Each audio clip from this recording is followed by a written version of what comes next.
इतने सारे ट्रेलर्स और इतने एंटिसिपेशन के बाद जेम्स गन का नया डीसीयू स्टार्ट हो चुका है उनकी पहली मूवी सुपरमैन के साथ। ये मुझे बताने की जरूरत नहीं है कि जब अनाउंस करी गई थी तब से लेकर ही कितनी ज्यादा एंटिसिपेटेड है, कितनी ज्यादा हाइप बिल्डअप हो चुकी है और इसके हर ट्रेलर के साथ हम लोग मूवी को लेकर काफी एक्साइटेड थे। तो क्या ये मूवी उन सारी एक्सपेक्टेशंस या उस सारे एंटिसिपेशन पे डिलीवर कर पाती है?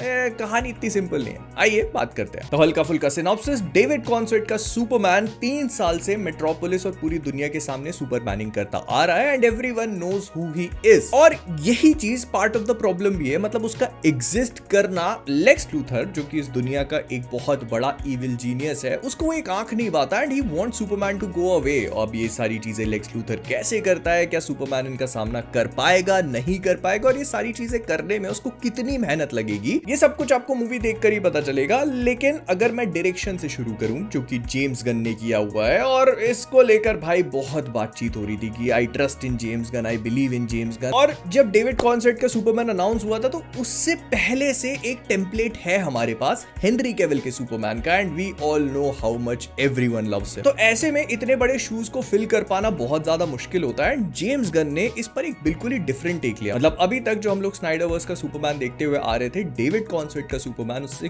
बिल्कुल ऑपोजिट है। वो यूनिवर्स डार्क है तो इसको बिल्कुल लाइट अप किया हुआ है, वहां पर सुपर हीरोज को गॉड्स कंसीडर किया जाता है। तो यहाँ पे सुपरमैन का एग्जिस्ट करना ह्यूमैनिटी के लिए अच्छा तो है, लेकिन वो उसको गॉड नहीं मानते, वो उसे एक एलियन बीइंग की तरह कंसीडर करते हैं rather than him being a God. और ना जेम्स गन ने इस पूरी चीज में अपना फ्लेवर डालने की कोशिश करी है। आप मूवी के कुछ कुछ शॉट्स को देखकर एकदम बता दोगे कि अच्छा ये ट्रेडमार्क जेम्स गन का शॉट है।